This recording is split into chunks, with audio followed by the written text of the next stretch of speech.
Okay, so just I guess maybe we'll do a very brief formal welcome, but thank you all for participating in this. Oliver and I, especially, are super happy that you have donated some of your time and energy to be a part of this, and we really appreciate it. It is a little bit experimental, so I'm definitely interested in feedback for kind of every aspect of this, and especially if this feels like it's not a good use of your time, please let me know because I will change, whatever mechanics we need to change in order to make this, not a one way thing. Okay, so welcome everyone. Let's take a look at the charter and just review this together briefly. So basically, the way I would say this is that the goal is basically for you folks to be the voice of the Linkerd user. Oh, we have Chris. Excellent. Hey, Chris. We're just running through the charter real quick to make sure everyone's on the same page. So yeah, your responsibility is to be the voice of the user to represent that. Obviously, on the maintainer's side, I'm not going to say we because I'm not really a maintainer, uh, but we have access to all the GitHub issues and like we spend a lot of time trawling through that stuff. But we don't really have, kind of a real systematic or formal, gestalt uh, of what's going on there. We can be a little reactive. So especially, like I said, colored by your production experiences, that is what we would like from you. So your responsibilities are you're going to be giving us feedback about the feature set, the UX operational model, the roadmap, and everything. Help us prioritize that roadmap item. Represent generally the voice of the Linkerd user, not just to us, but also to the broader community. So I think you should feel totally empowered to, if you're not doing this already, to stand out there and say, yes, I am a Linkerd user and I'm proud. Damn it. Provide neutral mediation for non-technical disputes. Hopefully that never comes up. But basically, the way we have the governance structured is, maintainers are responsible for resolving technical disputes, and hopefully, that resolution happens kind of like in a personable way, and everyone is on the same page. But in the off chance that there is something weird going on that's non-technical, then we would escalate it to the steering committee. Steering committee right now is only 4 people, so we may want to think about adding a fifth member as a tiebreaker, but we can talk a little bit about that in the next section. And then finally, develop and maintain a project continuity plan. We have not really gone and put a lot of thought into what this would look like, but I think we are all, correct me if I'm wrong, we would all like Linkerd to be a very long-lived project since we are all relying on it for, various aspects of our jobs and lives.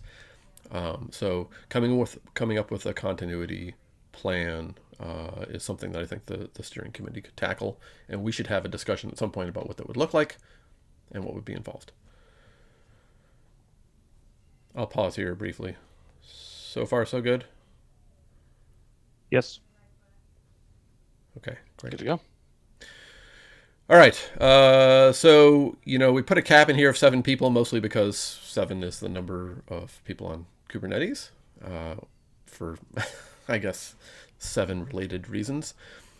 Right now we're at 4. We can add and remove people kind of at will. To be eligible for membership, you got to be responsible for production Linkerd deployment of non-trivial size. You got to be able to attend these meetings, and in the next part of the agenda, we should talk about how often we want to have these meetings. And then you've got to abide by Linkerd's code of conduct. So if you haven't seen that, I guess we should hyperlink it in here. If you haven't seen that, that's somewhere else in the repo, but take a moment to look at that. It's nothing onerous. And then basically the way that this works is, we are going to nominate members. Either you folks will nominate them or the Linkerd maintainers will nominate them. And, if there's more nominations than we have seats remaining, then we're going to vote on them. And candidates with the most votes become the members. If there's any ties, then, Oliver and the maintainers get to break the ties. And so there's not a lot of like formal process in this doc about how nominations happen and like any of that stuff. I figured, it's just a handful of us, so we'll keep it pretty informal. But we can always amend this charter and try and add more rules and process if we really need to. And then I guess maybe the big kind of thing for you folks is if you are at some point not responsible for a production Linkerd deployment, then I would ask that you tell us that and that you step down from the committee, which would be sad for a variety of reasons. But, I would like to maintain, and this is why the charter is written this way, like we want to maintain production usage as the criteria for being a member. Okay, and then the only other thing to note here is your membership expires if you can't do that stuff or after 1 year, and then like you can seek to be reinstated. And so 1 year from now, basically, we're gonna have to all kind of vote for whoever you want to remain on the committee. So if there's someone that you don't like, you've got a year to like write that down in your little book of grudges. I didn't do anything in this charter with like trying to add jitter to the elections or anything like that. Just tried to keep it as simple as possible. So a year from now, we'll have to you'll have to be re-added to the committee. One conversation that we could have, I don't have this on the agenda, but if we do want to add a fifth member for tie-breaking reasons, the process is basically we would all discuss it.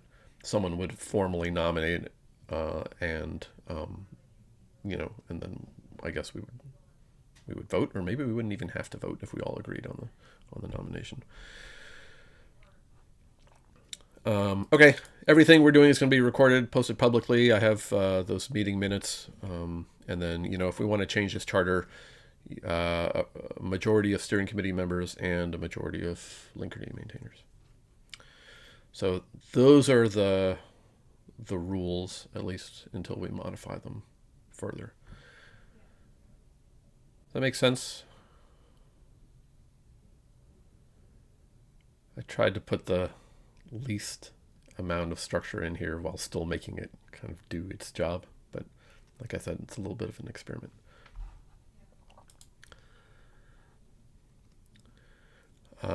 Okay, so this is all up on GitHub, so everything is documented. So that's committee expectations. Any commentary before we move on to meeting mechanics? Sounds pretty standard. No, it's fine. Okay, so meeting mechanics, here I just wanted to have a brief conversation about how often do we want to do this, and is this a time, Wednesday at whatever particular time this is in your time zone, is this a time that consistently works for everyone? For me, it works. This is the end of that's the end of my day, so it's fine.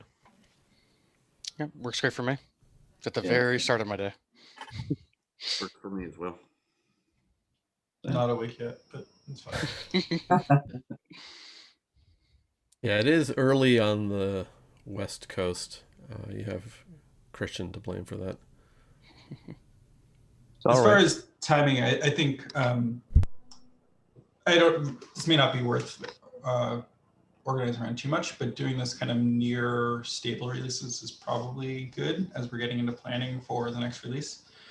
So we're kind of wrapping up 2.10 now, which is a great time to get into conversations about what 2.11 is going to do, and we can start to slot out maybe what 2.12 is going to do, even though it's a little further out. But I think we do stable releases hopefully every 2 or 3 months, so that cadence might work well for the group as well. I've generally found meeting more often at the start and then moving to something bi-monthly or quarterly or along some cadence makes a lot more sense. Once the agenda kind of gets through that initial setup and dig into things, you can space them out a little bit further.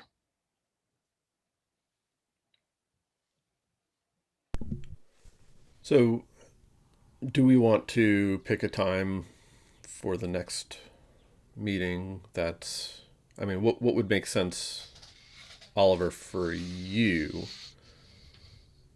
given the timing around 2:10 and so on? Yeah, it'd probably be worth discussing, like talking again after 210 ship, so maybe early March, just to get some check-in. It doesn't have to be a long meeting, but just some, okay, we've started on 211 work, 210's out, blah, blah, blah. Hopefully 210's out. It's my hopefully 210's out. Okay, so should we pencil in, first Wednesday in March at the same time? Yeah, I don't know what my schedule's like that Wednesday, but that sounds like a fine idea. it's good. Yeah. Yep, good here. 1st or 2nd March. Yeah, that works for me also.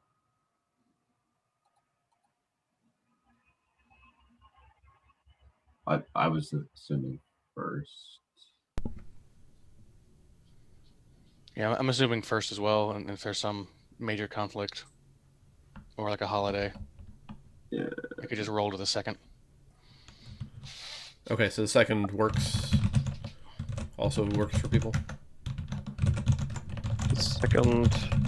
March 2nd also works. Yeah.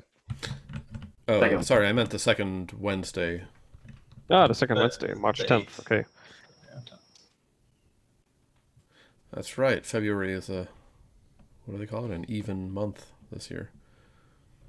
Exactly aligned on week boundaries.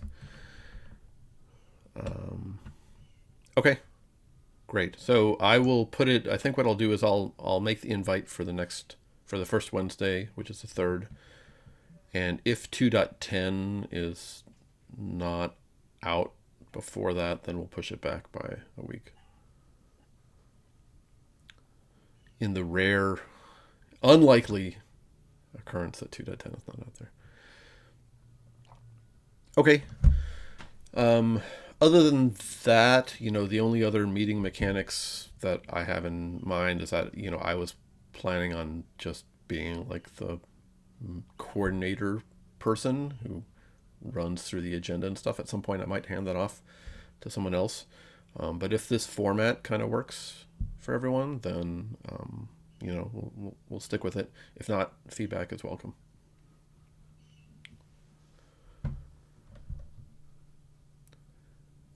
All right. So that said, do we want to do a little roadmap review? Sure.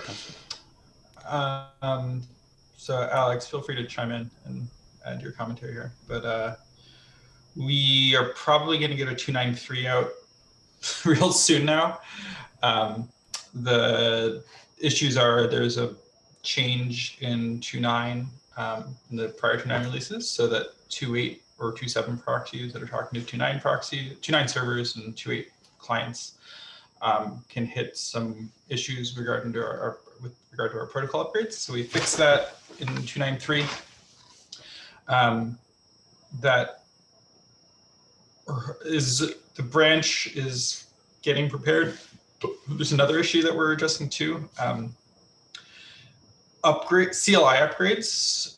So if you try to do an upgrade from 2.9 to the next version with the CLI, that may not work depending on how you did your upgrade. Specifically, the prune command could prune some resources that are needed for upgrade. So we are adding a repair command and fixing upgrades, deprecate docs, so that there's a clean path out of 2.9. Upgrading to 2.10 will require that you go through 2.9.3 basically. And so we'll be, that's, I think, the repair command's up for review now, and we'll try to get that up this week or next week, depending on when that ends. We won't do it Friday, but if we get it tomorrow, we'll be good. That gives us a little bit more time on 2.10. So 2.10, I think I've said this in the community meeting, but we're focused on spending a little more time stabilizing things after features end. So we're not just going to get to feature complete and ship it. We want to do a little bit of iteration once that's done. We've had TCP MTLS for server first and esoteric protocols that's been on edges, and there's some improvements around that. Some of our protocol detection changes to be really robust around HTTP like to really make sure we're dealing with HTTP when we mark things as HTTP. That turns out to break lots of things like Postgres and Memcache and just these other protocols that only send a few bytes at startup, which has just created like an enormous support burden. So we backed that out and actually changed protocol detection timeouts to never be terminal. So we'll hold a connection for 5 seconds, 10 seconds, something like that, before marking it as opaque and just going forward with it. So the reason we used to fail those connections is because we didn't do MTLS on them, and we didn't want to like accidentally send HTTP and clear decks when you would expect it to be secured. But now that we do MTLS for all of these things, it's easier for us to just fail permissively. And these are all things that we've kind of been working out since the last stable on edge releases and getting lots of bug reports that kind of tell us where the pain points are. So that's our preference, is that we figure this out in staging on edge releases before we go to a stable release. And so most of that stuff has landed, is on main now and will be in this week's edge, tomorrow's edge. The other work on the proxy side is changing the multi-cluster gateway to support TCP communication that's non-HTTP. And so I can get into details, but we've added some new features to the proxy for the other kind of opaque ports annotation stuff. And we're extending the multi-cluster as well. So that's kind of been the last chunk of work of the proxy, and that's very close, but not there yet. I've been saying that for the last few weeks. On the control plane side, and this is where Alex has been doing a lot more work, we've been splitting up the control plane. And so the goal from architecturally is that we want the core control plane, the service discovery, the identity service, and the proxy injector, the thing that adds the sidecar to the workloads. We want that to be the really minimal control plane, and everything else, things like Prometheus, Grafana, Jaeger, multi-cluster, TAP, are really not critical to operations. And so we're splitting that up into what we call a Viz extension and the Jaeger extension. So we want to have these other components be installable separately. The goal eventually is that we can split those things up to be potentially separate repos, separate upgrade cycles, et cetera. It will add a little bit more work into the getting started flow. You'll have to do 2 install commands instead of 1. But the goal then is really we want that core control plane to become much more boring, much more locked down over time, and manage those upgrades separately from everything else. That also means, so that core control plane has to be manually injected. We have to have the proxies kind of hard-coded in those YAMLs. Because we can't rely on the injector being up and ready. But all of the extensions won't have to have that treatment. So they'll get the full proxy injector workflow for them. Part of that is going to a multi-webhook model, which is kind of one of the bigger bets in this work. Is like, so when we split this up, things like the Jaeger extension have to configure the proxy to know to send traces and things like that. And TAP, for instance, where we've split TAP out of the core control plane. So now you have, like, TAP has to configure the proxy to enable it to say, this is the client ID that can actually connect to the TAP port, and even whether we should serve a TAP port at all. And to do that, we're running multiple webhooks. And so there's webhooks in each of these extension namespaces that are responsible for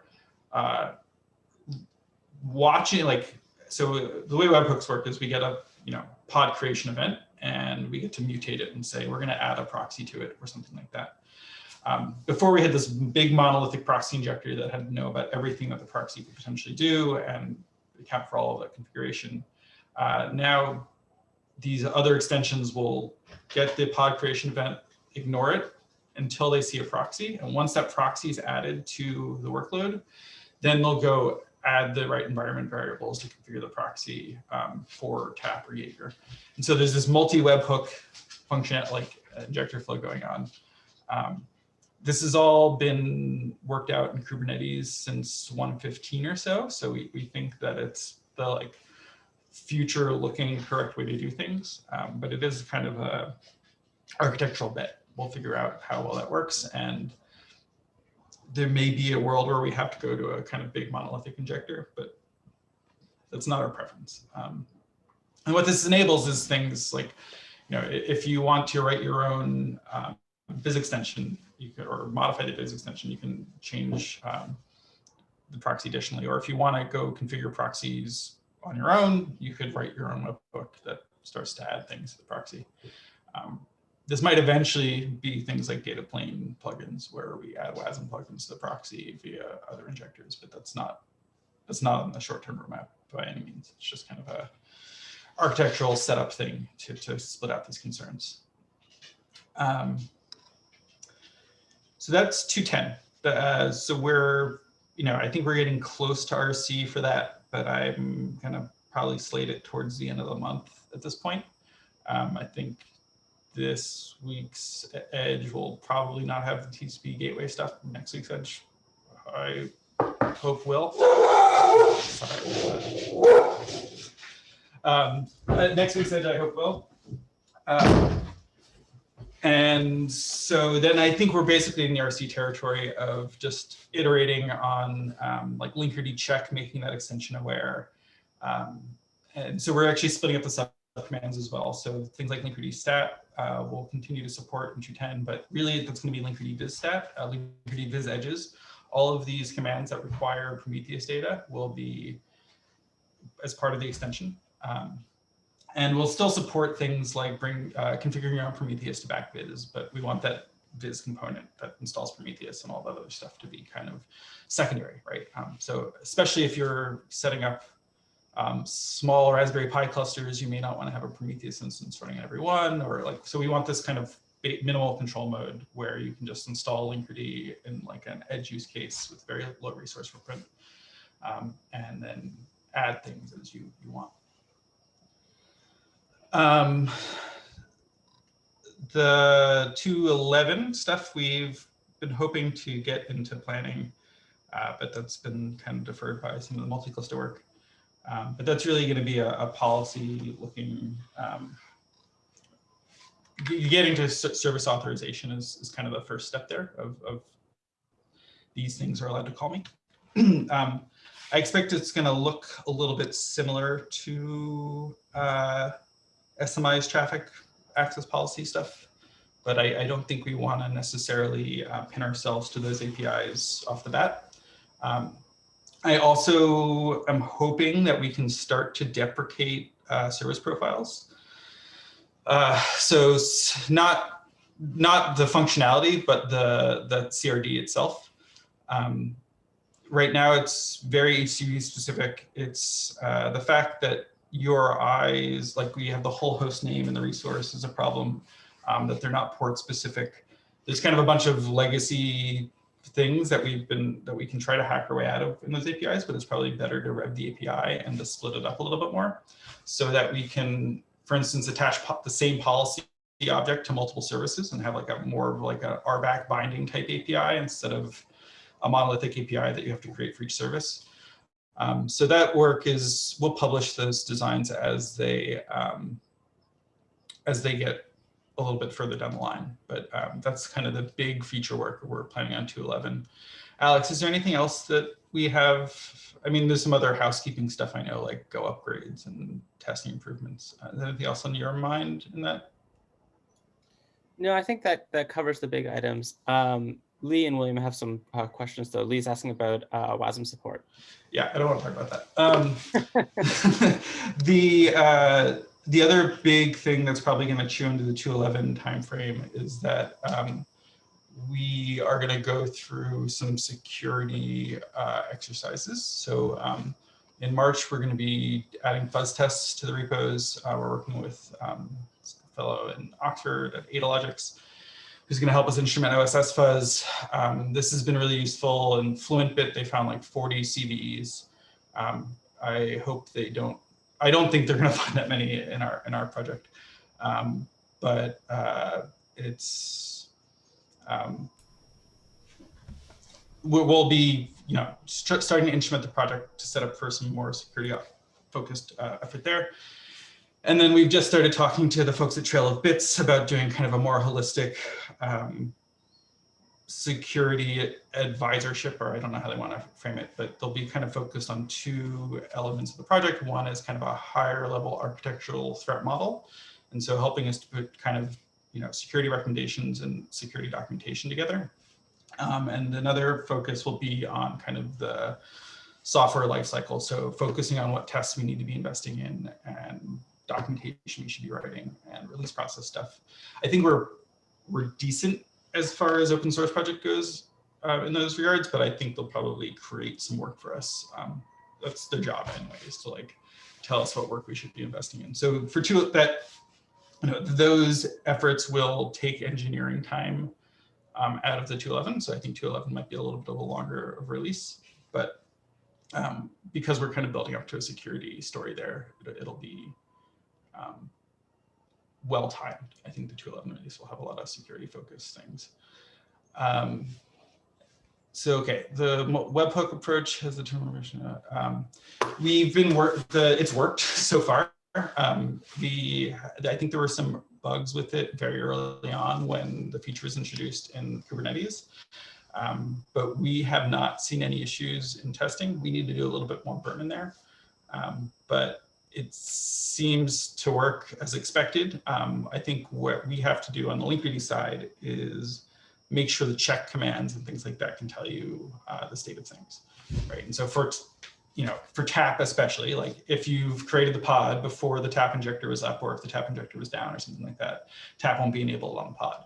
And so we need check commands that you can do Linkerd viz check and it says tap is not enabled on these pods and things like that. So I don't think there's a lot of concern around availability.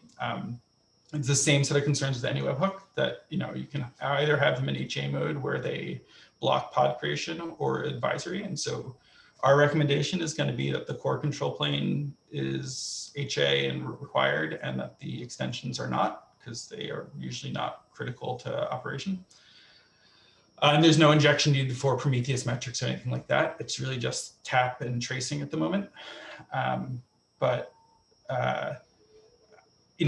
think we'll be putting together the run book for those things over time, especially as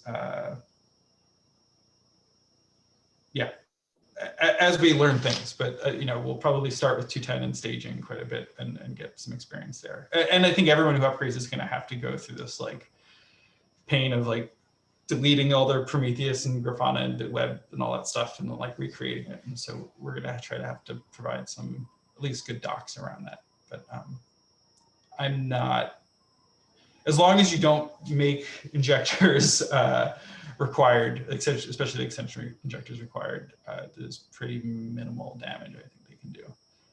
Hey, Oliver, is there any, I have seen instances of pods coming up without proxies, and I think it's probably because there was interruption on the proxy injector. Yeah.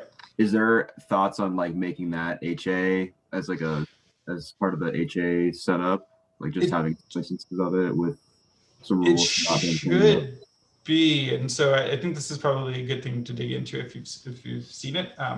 HA mode, as far as I understand, runs multiple proxy injectors and makes them a required injector. So we've seen folks, for instance, try to run an HA and then scale down their cluster and then not have any injectors running, and they get into a bad state. It's intended to work. If that's covered, then I'll just look at it on our end. Yeah, and I would love feedback if we've seen issues there. And I guess the other kind of meta point here, and we need to start communicating this better, but like the Linkerd CLI install and upgrade is really focused for getting started.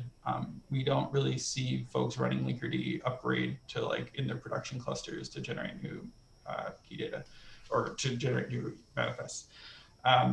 And so, we encourage folks to use Helm for these things because Helm is a YAML templating framework that the Linkerd project is not. Like we don't want to be YAML templating experts.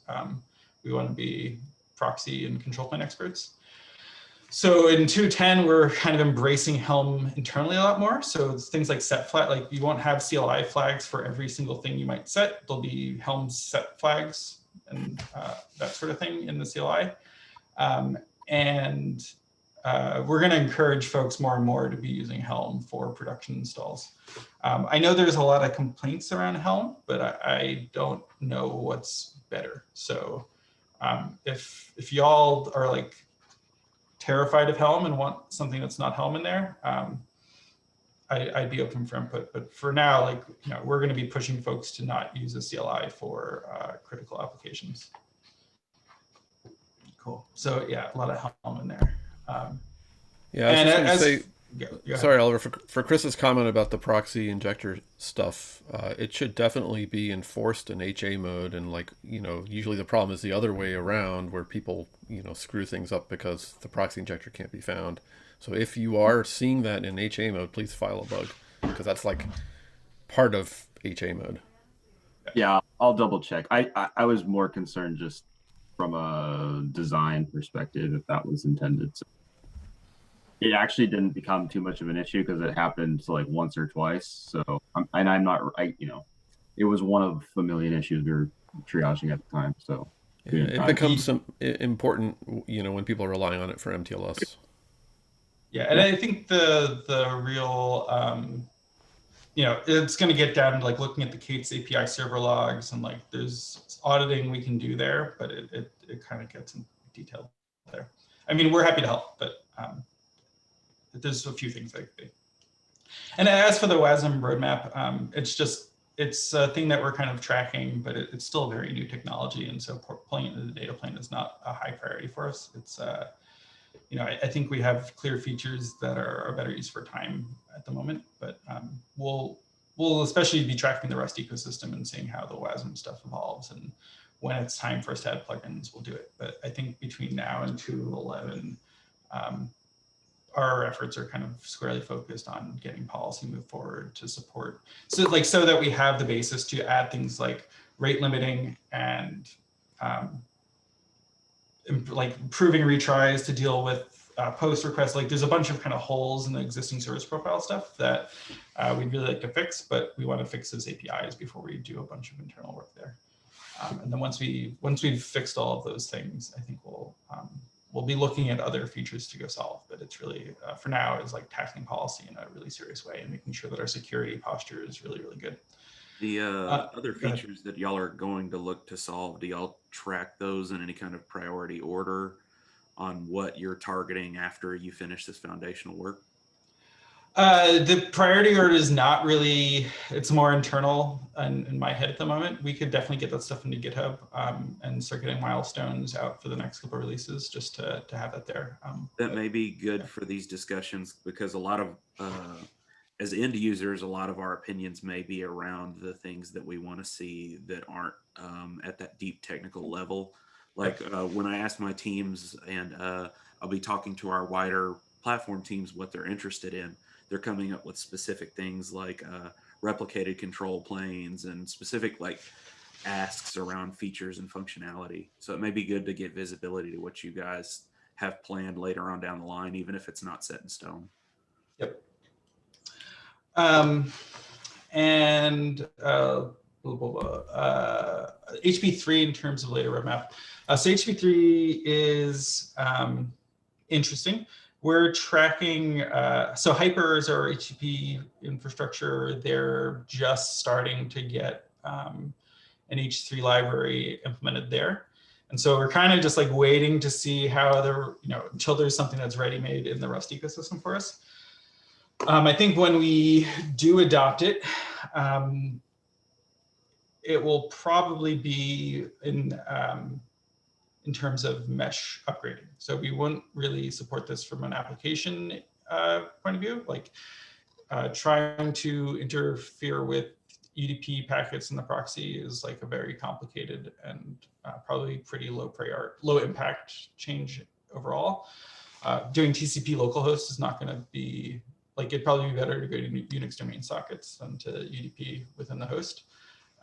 But what we do HTTP2 upgrading between proxies, and I think that's a place where we can start to look at HTTP3 as the transport between mesh infrastructure.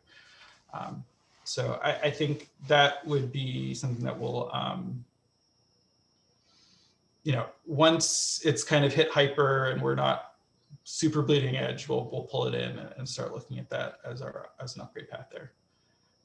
And I think, you know, doing it in places where it's like internal to the proxy makes the most sense.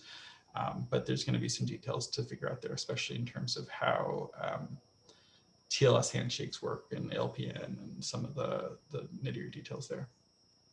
And as far as extensibility, you know, I think we're looking at starting to do kind of control plane level extensibility first. So, you know, if things like the Viz extension, multi-cluster extension, these are all extensions that fit into the Linkerd ecosystem, but don't require, for the most part, don't require deep data plane changes. So multi-cluster is a great example of this. All it does is sync service resources around and copy things in that way. And today that's kind of built into the proxy, but I think eventually those things will be split out into separate binaries. So there might be a Linkerd multi-cluster binary that's separate from the main Linkerd binary, and then we'll have a way to kind of call into those extensions in that way. So we're kind of focused on the Kubernetes namespace level, CLI level extension framework for now, and data plane extensibility is, you know, on our radar, but is not at the top of our priority list at the moment. Cool. And I think, yeah, 212 we don't have a great signal on, so I think we're going to get into 211 and get 210 out the door, see what feedback we get. I'm sure there's going to be a ton of complaints, because there always are. But once we kind of get a beat on what those things are, we'll start prioritizing 212 and what's going to follow 211 work. I think you know, there's going to be a lot of continued investment. Like once we get this kind of core split done in the control plane for 210, and it's most of the way there, we'll probably have to do, there's probably be some cleanup there of like getting the CLIs split up and like trying to tease things apart. You know, we're focused on the install flow for now, but there'll be more work to do as we extend that. And I would also call out that like we're not doing any work on the Linkerd dashboard basically. So like we don't have a lot of front end resources working on that stuff at the moment. So that'd be a great place to bring other people into the project if there's, you know, if you know folks out there who want to do front end work. The contributing to Linkerd dashboard would be a great. It's a place where you can help basically.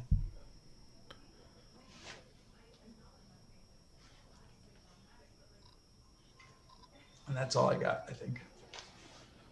The other thing I'll point out that's happening around kind of maybe the 211 timeframe in the security theme is Fips Compliance. So our friends at NetApp are currently contributing a bunch of code and ideas for how to get Linkerd running in a Fips compliant mode. I don't think that will be relevant to anyone here unless you start running US government workloads, but that's another like security thing that's happening. So yeah, actually, we have customers that do care about the Fips compliance standard in general, but it's also the question which level and standard you are exactly referring to. 140-2, maybe. I don't know. I hear -3 is out, but no one understands it. Yeah, this basically comes down to using worse TLS schemes. Like we have to use RSA instead of ECDSA, and like it's a bunch of headache stuff that we probably won't ship as defaults, but will enable as a packaging option.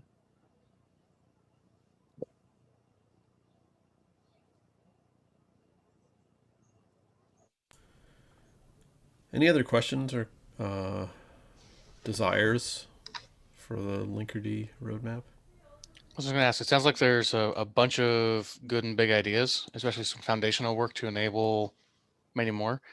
How does it feel, just from what you've seen in the community, for the number of areas to innovate over the next year or two for Linkerd? Is it hyper focused on 2 or 3 for you, or are you thinking there's many and it's just selecting which ones are most priority? You know, I kind of focus on adding the fewest number of features in the most production focused way. So I think that there probably are many we could do, but I don't think it'd be great for the project. So things like Wasm support, I think would be super interesting. That's like a great, you know, very flashy project that touches lots of buzzwords, but I don't really want to support data plane plugins as like someone who has to deal with support load, just because that is like, I think, potentially a big performance area. Like there's a lot of concerns there, right? So we're, I think, really focused on minimizing footprint stability, minimizing resource footprint, making things faster, and making things more stable, at least in the short term. So I do think things like H3 fall into that, right? Of things that we can do transparently are super interesting. And also I think that there's probably some work around replacing IP tables, maybe with ePBF, and like figuring out how we get kind of faster data plane integrations with kernel level advancements going on. But yeah, our focus for now is really leaning harder on the Rust ecosystem, trying to delete a bunch of code that we have in our repo and get it upstreamed in the Rust ecosystem, getting security audits done, and making sure that we're like really locked and loaded for the security story. Hey, William, not to hijack the agenda, but I think it might be useful, at least I'm interested, what features the other members on the call are interested in seeing, because I have my like top 2 or 3. Yeah, let's hear it. So I can start. I'm super interested in network policy, just because I've avoided like Cilium or Calico to this point. And AWS is adding support for security groups, which I'll probably have to use at some point. But for all the stuff that's like internal to Kubernetes, I think Linkerd policy would be great. And then just handling some advanced routing might be kind of cool. I've had requests for people interested in doing things like header-based routing. That would be neat. Although it's not like, we've kind of found ways to get around that just by using different host names. Yeah, that's exactly the sort of thing that I think if we can get the policy CRDs repositioned, we'll set that up, right? So we want to be able to create these things is just to create new CRDs, and then for now we'll have to have manual proxy support. I think eventually that becomes like we can associate these things with runtime plugins and write your own. But yeah, I think our biggest focus is on getting the both policy from the access control and also from the extensibility, and making it more configurable and kind of fuller featured there. Yeah, I mean, one thing I'd like to do is, like, as a default, is not allow cross namespace communication. That's and then even beyond that, I'd like a developer to say, either I want to be in kind of like an allow or deny list type mode, right? So I could say all traffic by default is denied unless on this, unless on the allow list. But that should be configurable too, because there's a lot of stuff where that's not really we just have some security sensitive apps where I think that would be a huge. Yeah, one of the kind of like very basic policies I want to get to is required TLS. And so like whether it's mesh TLS or external TLS, like everything has to be TLS besides health checks, right? Because we can't TLS those today. Right. So I think that level of policy is really one of the animating factors. And I think if we can do that, a lot of these other policies like allow us and deny us become. Right, yeah. I think so. Okay. So just as a time check, we got about 6 minutes remaining. Does anyone have a hard stop at the top of the hour? Yeah, I kind of have. Do. Okay. All right. So 30 seconds. I'll stop talking then. Yeah. 30 seconds for the rest of our esteemed community members to give us their wish list features.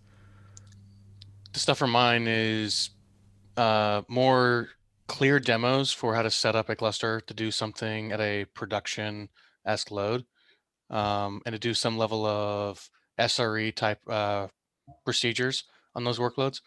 A key one that I keep hearing from basically everybody who's first come into it is, how do you upgrade a service that's in Linkerd without ever losing or mishandling a single request and keep them all low latency? And like how to approach those things and what's the way to think about it would be super positive.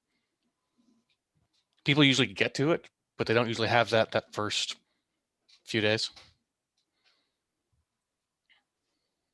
Yeah, for us, it's mostly about the upgrade from or the automation of certificate rotation and all that. I know that Lutz has done a lot of work and also other people, so we're now in the process of testing this. And if it turns out to work now, then that's already a great step forward for us personally for hands-off operations of Linkerd. Helm deployments also sound very good, and for the time being, everything you have on the roadmap also sounds very good to us. I was also interested in the eBPF stuff, so all good from my point of view. So our top two are policies. Chris hit the nail on the head. As we add more workloads to our clusters and HEB continues to modernize apps, lots of sharing clusters and being able to control that is going to be super important. And then the replicated control plane. For our purposes, having a multi-region setup to support high availability DR for specific services, something like that is key for our success. Does the current multi-cluster stuff help you with that at all, Justin? We're not utilizing it. Okay. Right now, we're trying to stay about one version behind so that we're completely stable. But we're going to start exploring multi-cluster as soon as we get a couple more versions out. We're going to be adopting multi-cluster here pretty soon also, so give feedback. Yeah, feedback's appreciated there. Yeah, multi-cluster is also something that we are going to adopt in the next 5 months. Yeah, That and we've is, iterated on that quite a bit since the initial release, so I think that the new stuff will be hopefully really appealing. Has there ever been like a stress test of that performance-wise, etc.? Like, is anybody doing any real It's just a proxy, so it's the high same. throughut stuff? Yeah, okay. It's the same as Yeah. any other proxy. I'm sure they are, and they're not Yeah. telling us. Super boring. Okay. Yes, I put it through some major stress tests for good periods of time and added remove clusters and things like that. We found some weird cases, but most of the time it's our problem, not Linkerd problem. Excellent. Okay, we only have 3 minutes remaining, so let me quickly go back to the agenda here, and thank you for all that feedback. Obviously, Oliver and I and Alex and everyone else are available for more of that offline. Let's see, last thing here before we wrap up, two quick things. One is we would like to put Linkerd up for graduation proposal in the CNCF. That I think we're ready for that. We've been ready for that for a while. And so I don't think there's any immediate action items for any of us right now, other than I would like that proposal to come from the users rather than from the maintainers, because I think that sends a strong signal about what Linkerd is about. So I may be following up with you folks over email on that. And then finally, we occasionally get these analyst questionnaires and conversations about Linkerd. There is one analyst who's asking to speak to Linkerd users. So if anyone is interested in doing, in talking to an analyst, please shoot me a little note or ping me. Okay. Other than that, 2 minutes remaining. Any final comments, opinions?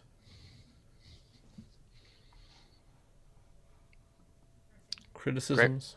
Great work. Thanks. Yeah, I'll great just work. reiterate, we're always eager for feedback if you don't want to share it in a group setting, or if you want to do this next month and just hammer me on the features you want.